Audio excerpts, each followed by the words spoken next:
Greetings.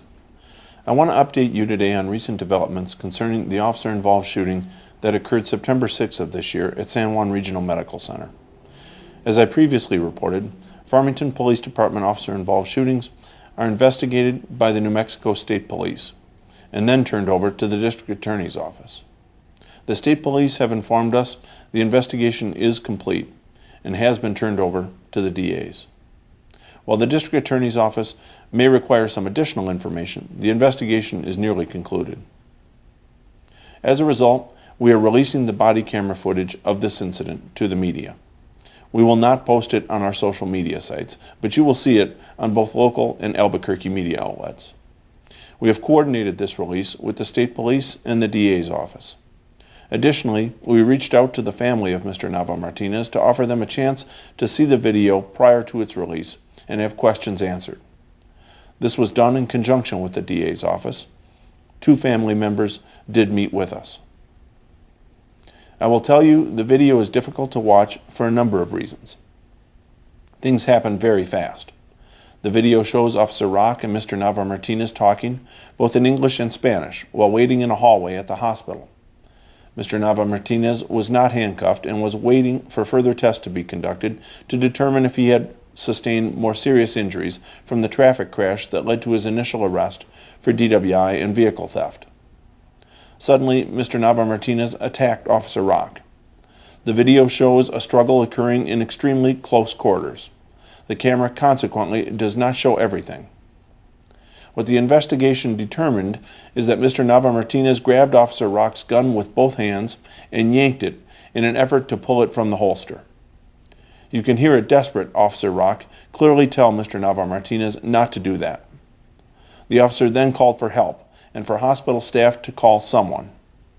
After a brief struggle, the officer gained control of his weapon, and Mr. Nava-Martinez was forced back a few steps, but remained in close proximity to the officer. Officer Rock produced his gun, and Mr. Nava-Martinez lunged at him again. Officer Rock fired 1 round, and Mr. Nava-Martinez fell. He immediately got back to his feet and retreated away from Officer Rock. The officer does not chase him, instead telling Mr. Nava-Martinez to get on the floor. Mr. Nava-Martinez instead charged the officer again, and Officer Rock fired twice more. Mr. Nava-Martinez fell again, but quickly got back up and retreated. After a few seconds, Mr. Nava-Martinez charged the officer for a 3rd time. At that moment, Officer Rock had a chance to produce his taser, which he deployed. Mr. Nava-Martinez fell to the ground, and Officer Rock was able to get to his radio and call for help. As other officers arrived, Mr. Nava-Martinez was handcuffed. Officer Rock quickly began organizing medical treatment. Shot twice, Mr. Nava-Martinez was quickly taken to the operating room where the hospital staff performed immediate surgery, saving his life. Investigation revealed that Mr. Nava-Martinez had both methamphetamine and marijuana in his system. FPD met this week with the State Police investigators and the District Attorney's Office. We have reviewed the video and statements from the investigation. Based on what we have learned thus far, I stand strongly behind Officer Rock's actions. You can hear in the officer's voice how scared and desperate he was as the fight for his gun is taking place. Mr. Nava-Martinez's continued charging gave the officer no other choice until he was able to get to his taser. The gunfire did not stop the attacks, but the taser did, probably saving Mr. Nava-Martinez's life. This entire incident is nothing but a tragedy. It resulted in very serious injuries to Mr. Nava-Martinez. It traumatized the officer and his family, as well as FPD and many of you in the community. And let's not forget the family and friends of Mr. Nava-Martinez. There is no doubt that they have all been deeply affected by this as well. I have no idea what Mr. Nava-Martinez was thinking that night. Why did he attack the officer? Why did he not try and run away when he had the chance? Why did he instead repeatedly charge the officer? I'm not sure we will get those answers.